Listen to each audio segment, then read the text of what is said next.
열왕기하 21장 10절에서 18절까지 뿌리에서 파생된 죄라는 제목으로 은혜를 나눕니다.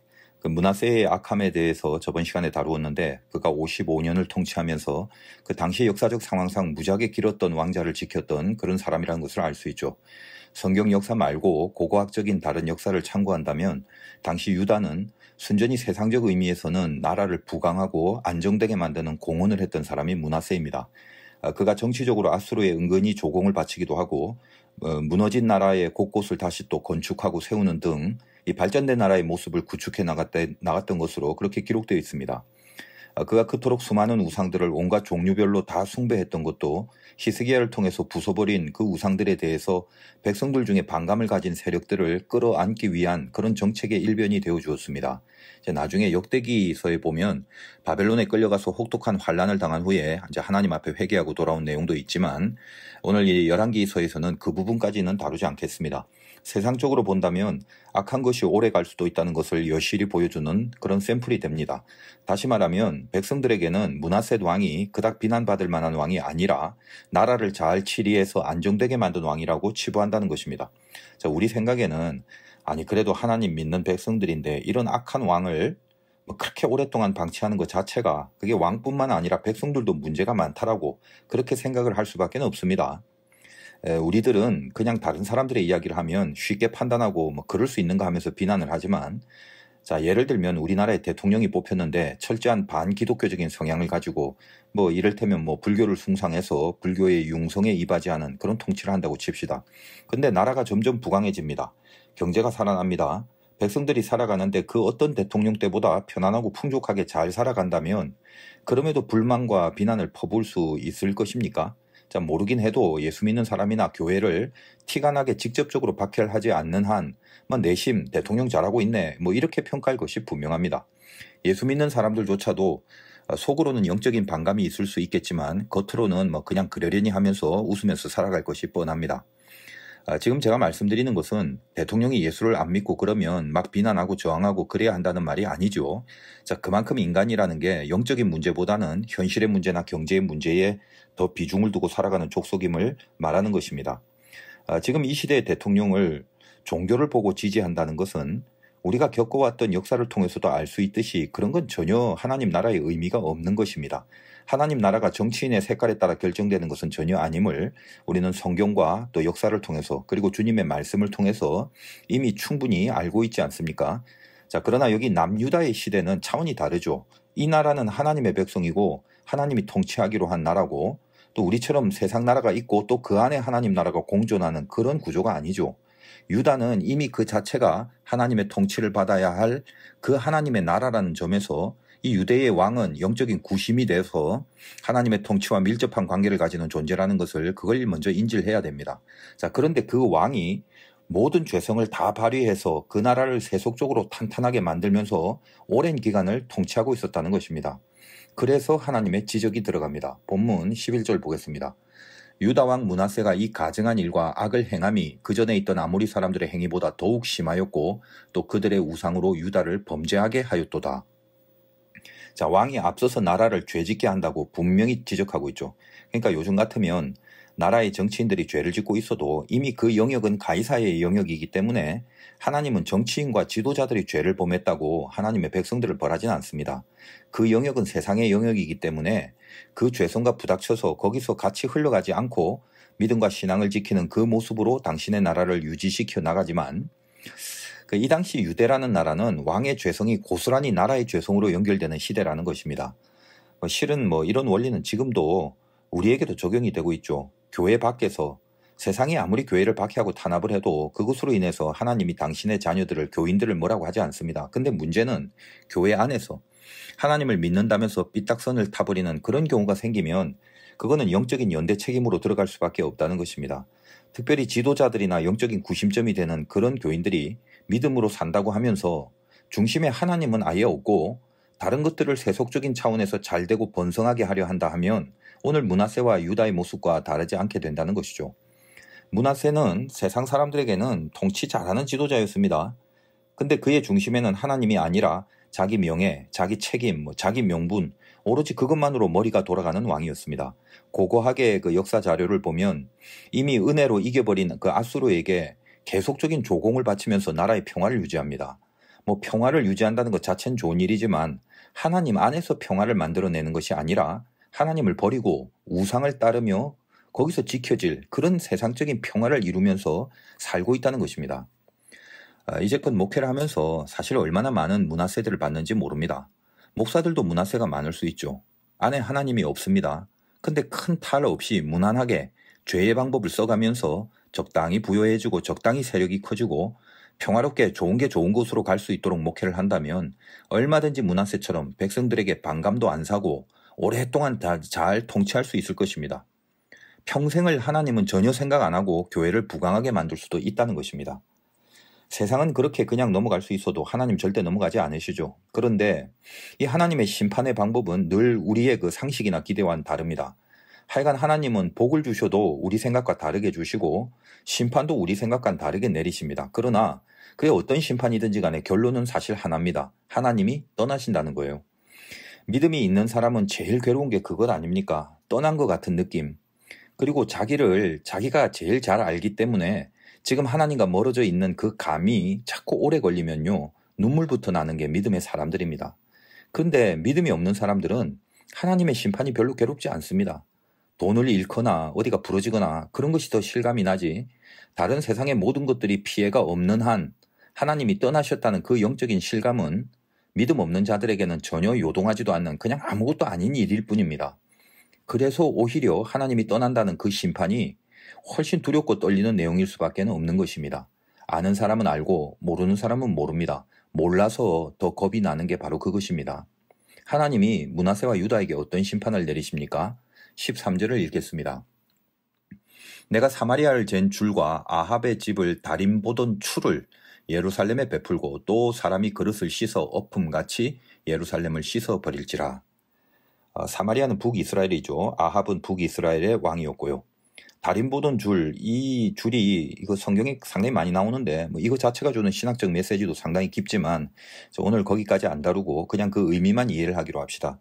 어떤 건물이나 벽 같은 게 있으면요. 이게 곧바로 똑바로 지어진 건지 아니면 뭔가 삐딱하지 않은지 등등 줄에다가 끝에 추를 달아서 그 위를 붙잡고 있으면 추가 밑에 있으니까 줄이 이제 곧바르게 내려갈 것 아니겠습니까?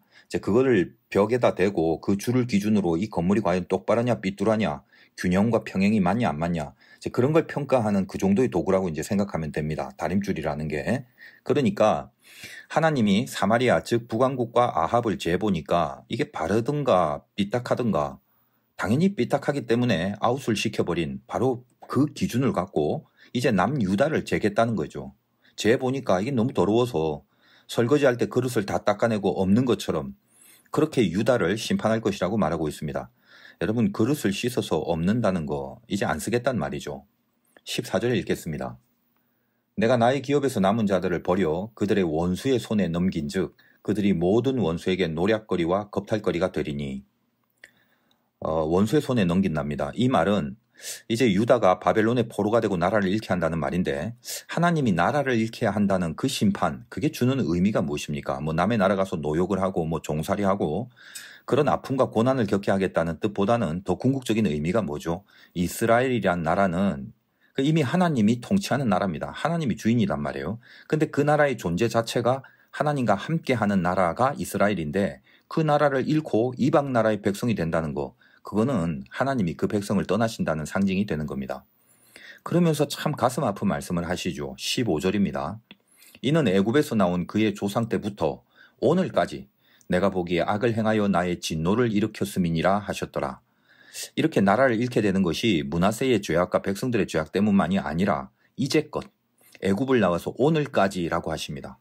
애굽을 나와서 가나안으로 가서 사사시대를 거쳐서 처음 왕이 세워지죠. 그것도 하나님의 뜻이 아닌데 백성들이 왕 달라고 땡깡을 피워서 허락하신 것 아닙니까?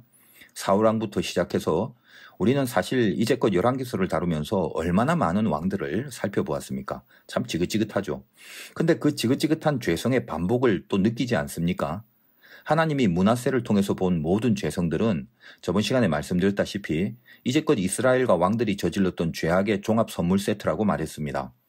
므낫세를 통해서 자, 오늘까지, 이제껏 오늘까지 저질러온 모든 죄를 한 번에 보시는 겁니다. 므낫세가 지 혼자서 자기가 창조적으로 죄를 만들어 지은 게 아니죠. 보고 배운 겁니다. 역사 속에서 선대 왕들에게서 다 보고 배운 것들을 총출동해서 하나님 앞에 저지르고 그가 통치하는 나라가 하나님의 나라가 아니라 그냥 그대로 세상의 나라로 만들고 치리해 나갔다는 사실입니다. 그렇다면 더 이상 그 나라는 하나님 나라가 될 수 없죠. 하나님이 거기에 함께 하실 그런 조건이 안 됩니다. 16절 보겠습니다. 므낫세가 유다에게 범죄하게 하여 여호와께서 보시기에 악을 행한 것 외에도 또 무죄한 자의 피를 심히 많이 흘려 예루살렘 이 끝에서 저 끝까지 가득하게 하였더라. 피를 흘리게 하는 악행도 문제지만 지금 이 표현에서 예루살렘 이 끝에서 저 끝까지 가득하답니다. 이미 하나님의 통치를 벗어난 영적 상태를 말하고 있는 거죠. 자, 보통 유다 왕들이 잘하든 못하든 다윗성에 마지막에 안치가 되는데 비해서 므낫세는 18절에 보니까 우사의 동산에 장사되었다고 합니다. 우사라는 사람이 만든 동산인지 뭔지는 모르지만 이후에 다윗성에 안치된 왕들이 나오지 않습니다. 그의 아들인 아몬도 우사의 동산에 묻힙니다. 죽은 사람이 많아서 더 이상 묻을 공간이 없었는지는 모르지만 분명한 건 므낫세 이후는 예외적으로 따로 만든 이 우사의 동산에 안치된다는 것입니다. 하나님이 내리신 다윗을 향한 약속의 노선에서 이탈된 느낌을 주는 그 사건이기도 하죠. 우리가 저지르는 죄악들은 원래 없던 것을 스스로 창조적으로 만들어서 지은 죄는 없습니다. 우리가 발명가도 아니고 기독교에서 원죄라고 하는 것은 어떤 영적인 유전자처럼 인간의 존재 안에 깊이 들어가 있는 답습된 죄성들 뿐이라는 겁니다. 므낫세가 선대의 왕들이 행했던 모든 죄를 다 끄집어내서 저질렀던 것처럼 실은 그것보다 더 근본적인 죄의 뿌리에서 파생된 어떤 원리가 있다는 거죠. 그게 뭐죠? 우리는 이미 창세기에서 인류의 타락 사건을 알고 있지 않습니까? 선악을 분별하는 일에 하나님과 같이 된다는 거, 그거를 덥석 물었다는 겁니다. 그래서 하나님처럼 더 선하게 됐냐? 결코 아니었다는 걸 알죠.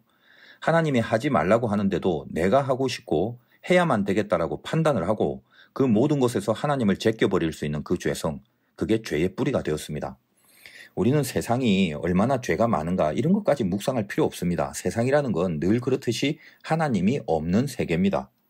문명과 문화가 아무리 발달을 해도 내가 강하다를 증명하고 그걸 위해서 남을 죽여버려도 정당하게 생각하는 가인의 도성, 이게 세상입니다. 세상의 죄를 안타까워하지 말고요.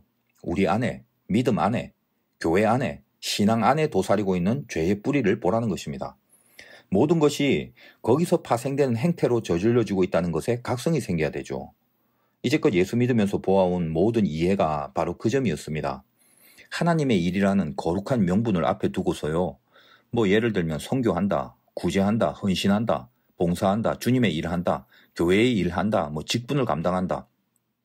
그런 모든 것들이 신앙의 왕으로 세워주면서 신앙의 왕으로 일을 해야 하는데 가만 보면 어느 틈엔가 하나님 말고 그 외의 것들을 중요시합니다. 하나님이 나를 어떻게 평가하시는가 그런 의식으로 긴장하는 모습이 그것이 없습니다. 선교라는 거룩한 일조차도 또 구제라는 아름다운 사역조차도 얼마든지 하나님을 제끼고 열심을 내는 모습들이 참 무섭게 보여집니다. 잘하냐 못하냐의 문제가 아니라 마음에 하나님을 염두에 두고 하느냐 아니냐 이게 핵심이잖아요. 그러니까 모든 불미스러운 결론과 은혜 떨어지는 모습들이 주님의 일을 한답시고 혹은 교회의 일을 한답시고 행해지는 그 모습 속에서 드러나게 되더라는 것입니다. 인간이니까 그러다가 또 고쳐지고 또 깨닫게 되고 반성하고 그런 돌이킴의 은혜도 생겨지는 것은 분명합니다. 연단도 되고 또 훈련도 되고 그런 섭리도 분명히 있습니다. 그러나 그런 고쳐지는 은혜들이 만약에 안 생긴다면 그거는 므낫세와 같이 우리는 자기도 모르게 선악과를 따먹은 그 뿌리에서 악의 열매를 맛있게 탐닉하고 있는 그런 존재밖에 안 된다는 것입니다. 신앙의 삶이라는 게 실은 간단하죠. 하나님이 주인이 되어진 생각을 할 수 있느냐 아니면 내가 주인인 채로 생각하는 것으로 결정하느냐. 모든 싸움의 뿌리가 거기에 있는 것입니다. 므낫세는 55년 동안 어쩌면 그런 악을 저지르면서도 백성들의 찬사를 받고 살았을 것입니다. 이제껏 사람들이 좋아라 하는 모든 성향을 다 알고 있죠. 하나님이 싫어하는 것인데도 상관이 없습니다. 나는 왕이니까 나라를 부강하고 평탄케 해야 하는 것이고 백성들의 민심을 얻을 수 있는 것이라면 더 이상 하나님이 왕이 아니라 자기가 왕이어야 하는 그 모습으로 결정하고 선택을 합니다. 므낫세를 보면서 우리가요, 참 안 될 사람이네 그렇게 욕만 하지 말기를 바랍니다. 우리 중에 그 누구도 문화세의 한계를 벗어날 수 있는 그런 믿음, 그 결코 쉽지 않습니다. 그거는 정말 하나님을 제일 사랑해야만 가능한 거거든요. 내가 왕이 아니라 종이라는 생각을 하루에도 12번씩 복창하면서 살아야 가능한 것입니다. 따라서 주님의 일은요, 실력이 있는 사람이 해야 됩니다. 신앙의 실력을 말합니다. 부닥쳐도 안 싸우고 웃으면서 품을 수 있는 그런 실력들을 말합니다. 굳이 예를 들기가 싫지만은 신랄한 예를 들진 않겠고 그냥 재밌는 예를 들어봅니다. 예전에 다른 교회와 친선 축구 시합을 했을 때 들었던 이야기입니다. 교회끼리 교제하면서 친선으로 운동을 한다. 얼마나 아름다운 일입니까? 근데 상대 쪽 교회가 이기려는 욕심에 몸을 많이 쓰고 반칙도 많이 하고 이게 얼굴빛이 살벌합니다. 구경 나온 자기 교회 성도들에게 좋은 플레이로 찬사를 받아야 됩니다. 경기에 이겨서 우리 교회가 저 교회보다 하나님이 더 강하게 지켜주고 있음을 보여줘야 합니다. 한두 번 부닥치고 계속되는 거친 플레이에 드디어 폭발했습니다. 넘어진 우리 교회 선수가 발끈하여 일어나 욕을 퍼붓습니다. 멱살을 잡고 욕설을 퍼부으면서 싸움을 합니다. 끝난 거죠. 그냥 접고 다시는 다른 교회와 운동 같은 거, 시합 같은 거 하지 말아야 됩니다. 왜요? 실력이 없는 거예요. 공을 차는 실력이 아니라 웃어주고 살살 해주고 일으켜 세워주는 실력이 없는 겁니다. 시합하면 안 돼요. 일하면 안 됩니다. 자, 이런 이야기를 하면 그냥 씩 하고 웃어 넘길 수 있겠지만 상대의 난폭한 태클에 발이 걸려 넘어졌어도요, 일어나 웃을 수 있는 그 찰나의 영적인 실력은 그리 쉬운 게 아닙니다. 넘어져 뒹굴고 있을 때도 자기 안에 하나님이 주인이 되어 있어야 하는 거, 이게 신앙이란 말이에요. 아이, 목사님, 누가 그렇게 살 수 있어요? 바보입니까? 넘어져도 피가 나고 그리고 상처가 나고 그래도요, 연한 순같이 잠잠할 수 있는 것을 그걸 바보라고 여긴다면 우리는 예수라는 바보에게 생명을 걸고 살아가는 진짜 바보들이 아니겠습니까? 뭔가 자기가 강력해지려는 순간이 있습니다. 보통은 입으로 말이 나올 그 시점이 바로 그때입니다. 그때 내 안에 주인이신 주님이 뭐라고 하시길 원하시는지 그걸 물어볼 수 있는 바로 그 실력, 그 찰나의 영성이 결국은 신앙의 실력입니다. 죄의 뿌리는 분명해요. 하나님을 제껴버리는 겁니다. 그것에서 모든 죄성은 파생됩니다. 문하세의 인생 살지 않으시기를 주님의 이름으로 축원드립니다. 잠깐 기도하겠습니다. 하나님, 오늘도 가정에서 혹은 각자의 처소에서 가정 예배를 드리게 하심을 감사합니다. 백신도 또 효과가 좋아지고 하나님이 다스려 주셔서 금요일에 교회에 와서 뜨겁게 부르짖을 수 있는 시간이 속히 오기를 간절히 바랍니다. 그러나 지금도 여전히 하나님의 뜻은 더 깊고 넓어서 우리에게 이룰 것을 이루고 계심을 분명히 믿습니다. 우리 가족들 중에 믿음 없는 사람들, 그래서 믿음의 길을 가지 못하고 있거나 중간에 이탈하여 아직도 자리를 찾지 못하는 식구들, 주님이 불쌍히 여기시고 사랑해 주셔서요, 이 짧은 인생의 시간에 속히 믿음의 길로 다시 돌아올 수 있게 해주시기를 간절히 바랍니다. 몸이 아픈 교우들, 마음이 아픈 교우들, 또 현실에서 불어오는 고난들로 심히 괴로움에 시달리는 우리 교우들, 그 낱낱한 사정을 다 아시는 하나님이 오늘도 이 예배와 기도를 통해서 지금 만져주시고 치유하시는 역사가 임하게 하여 주시옵소서. 시대는 암울해가지만 이상하게 하나님이 자꾸 더 가까워지고 내 안에 주님이 없이는 견딜 수 없는 영적인 심령이 더 깊어지게 하여 주셔서 이 마지막 날에 주님의 자녀로 살아남는 그 영광을 드러내게 하여 주시옵소서. 예수님의 이름으로 기도드리옵나이다. 아멘. 우리 각자 형편과 사정에 맞게 기도하고 마무리하시길 바랍니다.